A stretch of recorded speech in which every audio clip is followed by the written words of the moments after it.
It is about that time that we go ahead and make an updated tier list with all of the characters that are out from the beginning of the game all the way that are coming for 1.4. I'm going to do my tier list a little bit different. I'm going to do it by, let's go ahead and take a look at this. We're going to do it by most used. Let's go with useful in situations.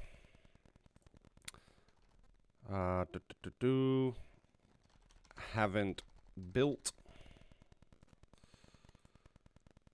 and not interested in kit for now. Let's scoot me down a little bit so we can get right here. We'll go ahead and remove this last one.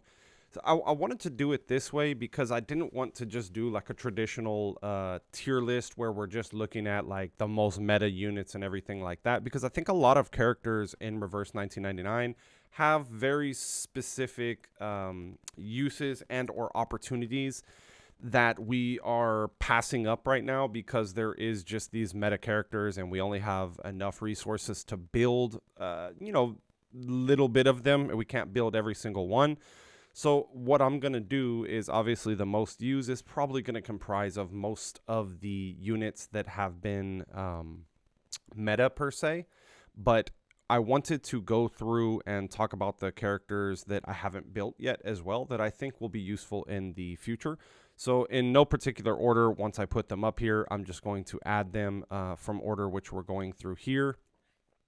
And we'll start with A-Knight. So A-Knight is one of those characters that I know is going to pop off in one of the future updates when he gets a Psycube that basically makes Afflatus's moot and allows him to just do crazy amounts of damage and crazy amounts of support for other characters on a team. I haven't built him yet. I do have him as a P0. I only pulled and just grabbed one copy of him earlier on in the game, and I haven't built him yet, but I know that he is going to pop off, so it's someone that I'm looking forward to.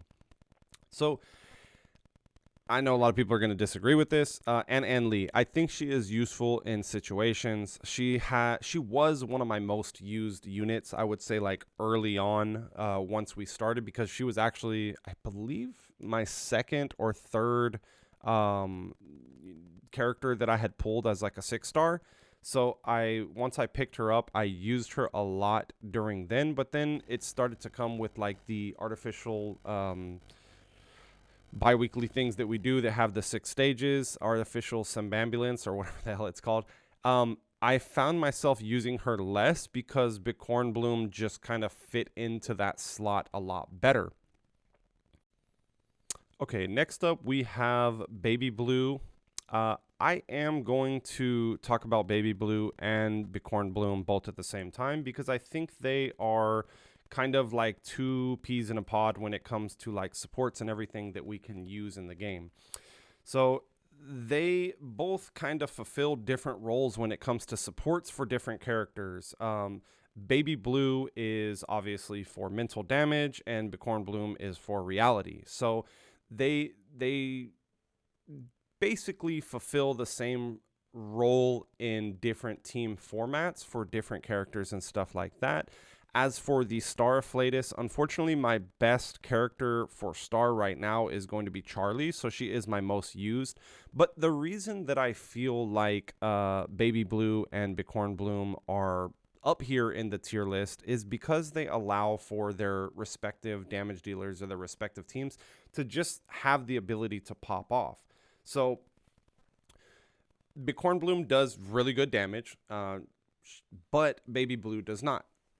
Bicorn Bloom is a special case, I would say. She's definitely a special case because she is like, God, what is his name? Bennett from Genshin Impact, where he's just overly cracked for a lower level character or a lower tiered character.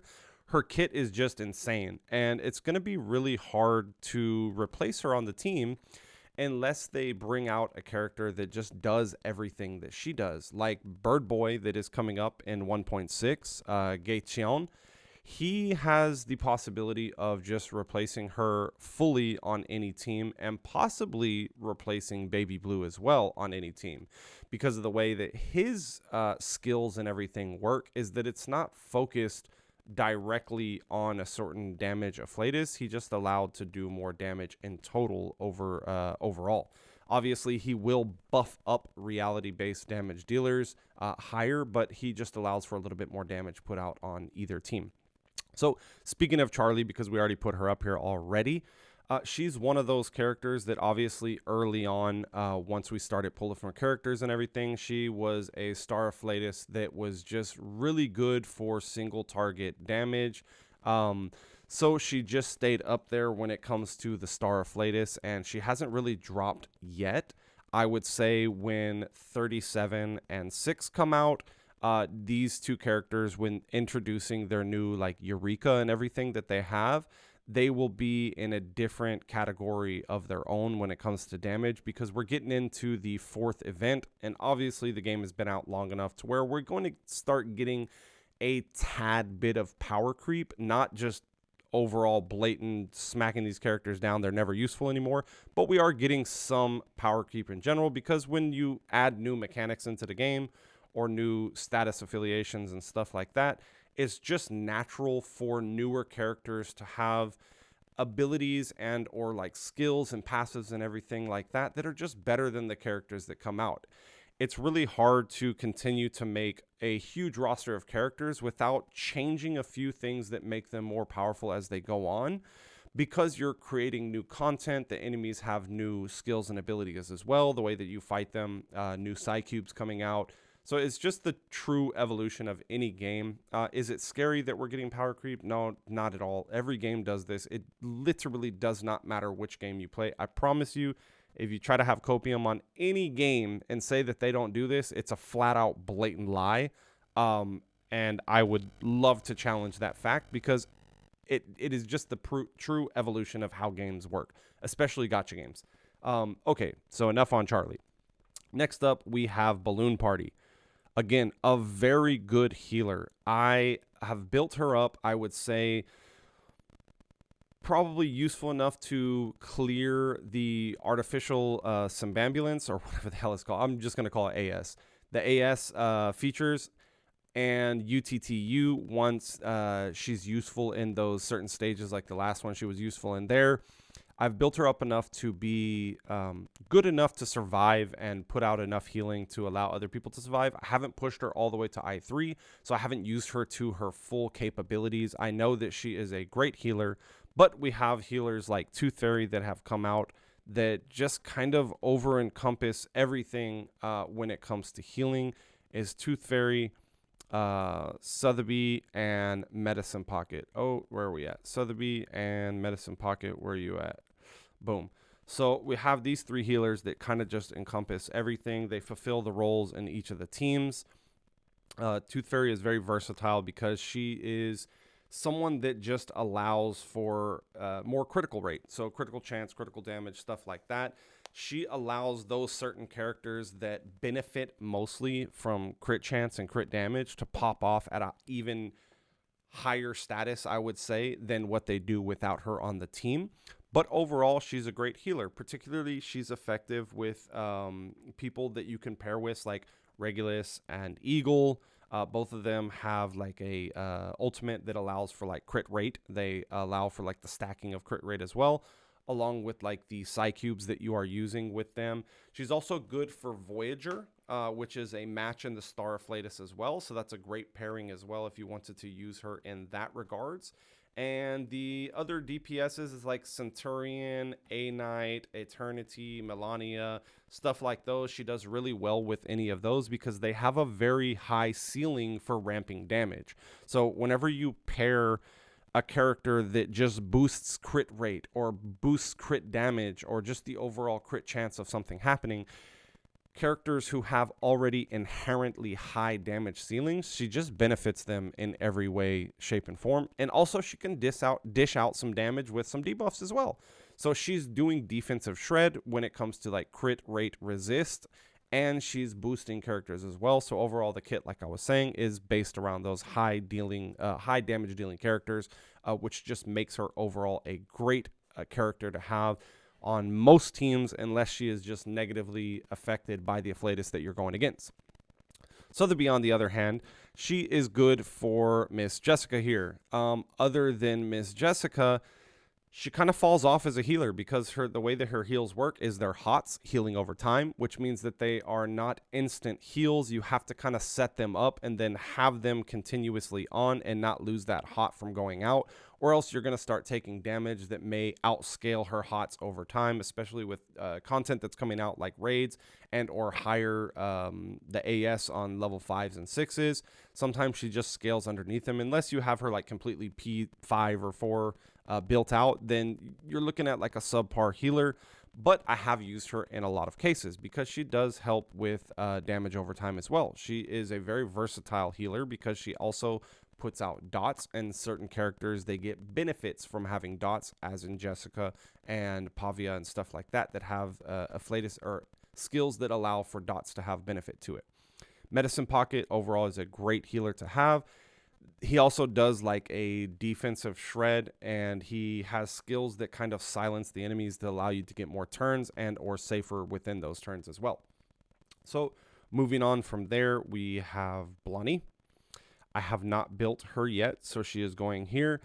She has an interesting kit that I would like to play around with. I haven't really thought about a team that she really excels on, so it's not something that I'm very familiar with when it comes to like what her best in slot teams and everything would be. But I feel like she has the potential of being something great in the future. Maybe we just haven't gotten a character that will really use her in that synergy yet overall. It's not really something that I'm interested in, but it is someone I haven't built yet that I may build in the future. Centurion, I have not gotten Centurion yet, but overall she is a great DPS, beast DPS as well, especially with Charmaine coming. She is going to be someone that is definitely going to excel with Charmaine and other kind of beast Afflatuses and stuff.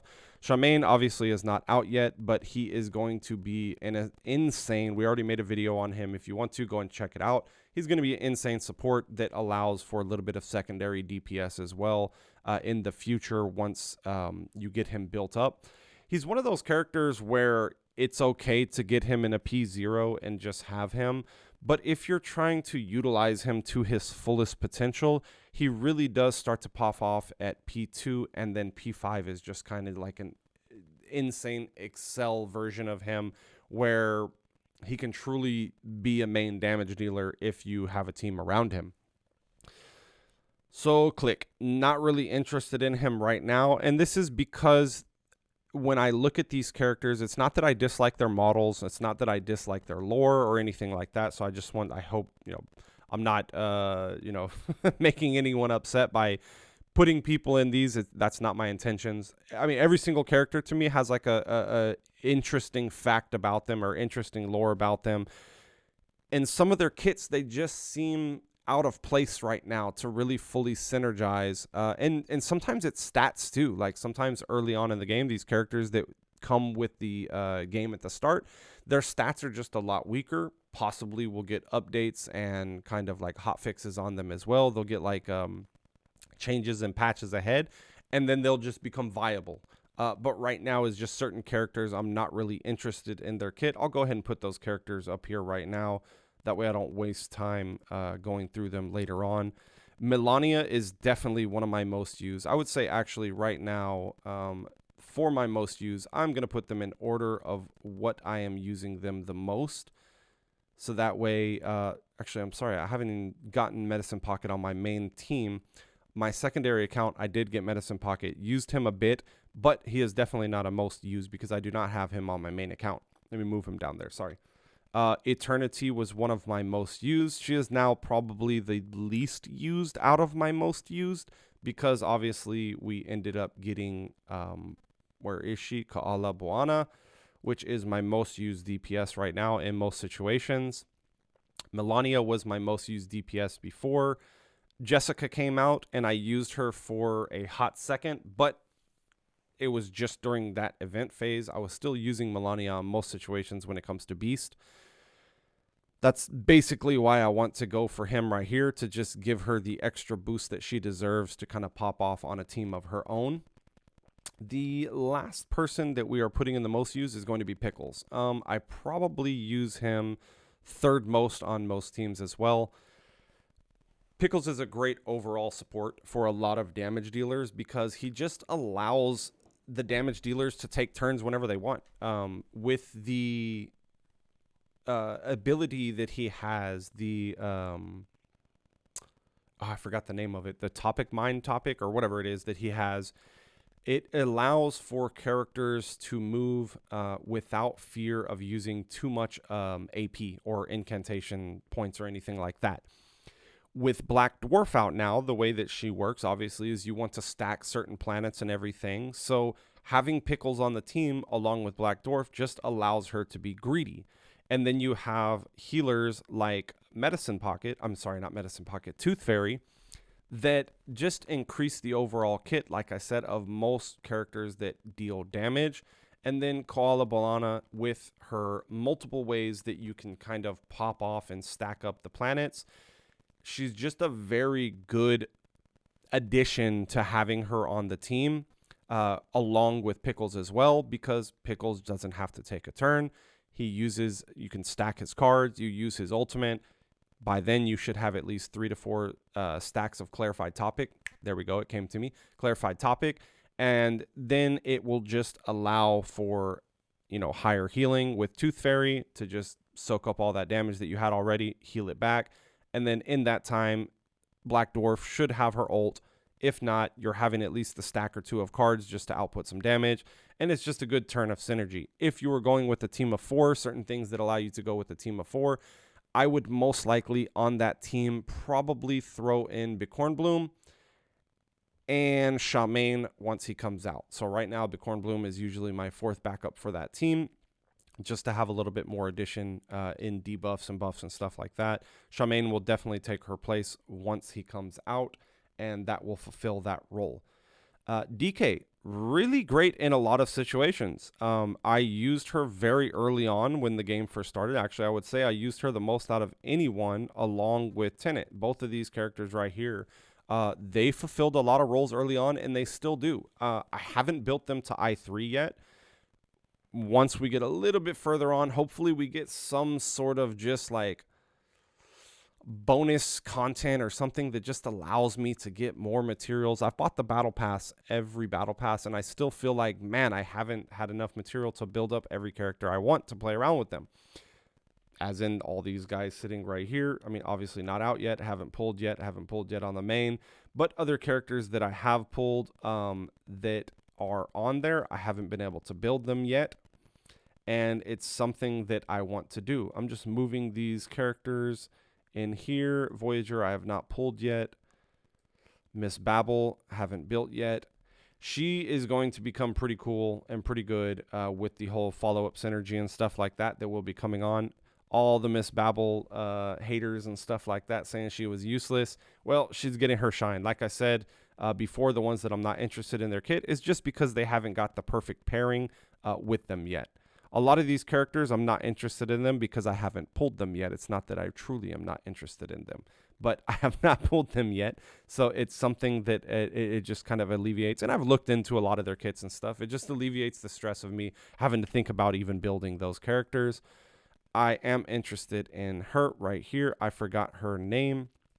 Desert Blondie is also someone that I haven't built yet. We're going to put her up here because Desert Blondie, Desert Flannel, sorry, not Desert Blondie.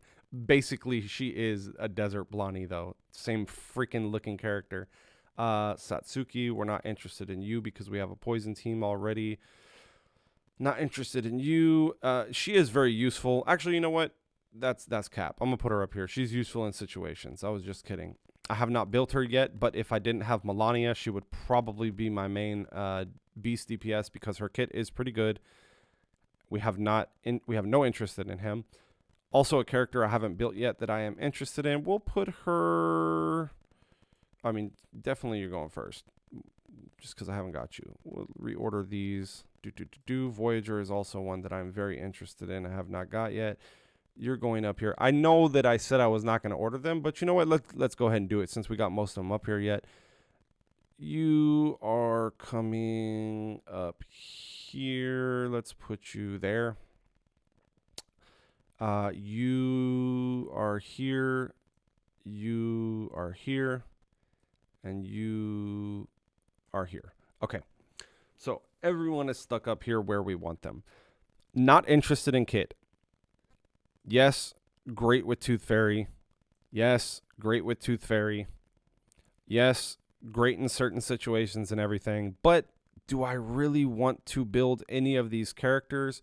We have our mineral DPS. We have our beast DPS. We have our plant DPS. Oop, where are we going? No, don't you dare. We have our star DPS, which if we pull her, then boom, we're going to replace it. Or if we pull her, boom, we're going to replace it. And I would build synergy around both of them. But until then, I have the main core teams that I want to mess around with. She's always going to be someone that I'll use on my mineral team as the fourth just to come in. Because her kit is good for survivability. She's a great cleanup character. You can't really count her out. Yeah, she doesn't have the highest amount of damage. Most AoE ults don't give you this kind of huge numbers until later on where you get some like finesse the way that it goes. Or if you're using the Psy Cube where she gets the kills and it stacks up her damage, so on and so forth. So this is kind of the list, what I'm looking at. Definitely useful in most situations. All of these characters right here obviously are going to go here or here. These characters, I promise you, probably all useful in certain situations. I have no interest in their kit with the characters that I've already built. It's not that I'm saying that they're bad. Like I said, Sweetheart would definitely be my main damage dealer for Beast if I didn't have Melania already. Satsuki could definitely jump in place of like a Sotheby or, other plant-based characters to go on this team if you didn't have like Sotheby or Bicorn Bloom or like an Anna and Lee and stuff like that. She is more than viable to go up there with them. Obviously, Druvis as well. But just characters I haven't pulled or I have no interest in their kit. Let me know what you guys think about this list. If you would put someone in your most used spot, or if you would change up certain characters that you haven't built yet, who you're looking forward to in the future, who are your main 4 damage dealers that you're building your teams around. If you have any questions about anything that we went over in this video, please let me know. I would really appreciate to continue the conversation in the comments, and we will go from there. Anyways, y'all, thank y'all so much for watching. Don't forget to hit that subscribe button, and I'll see y'all in the next one.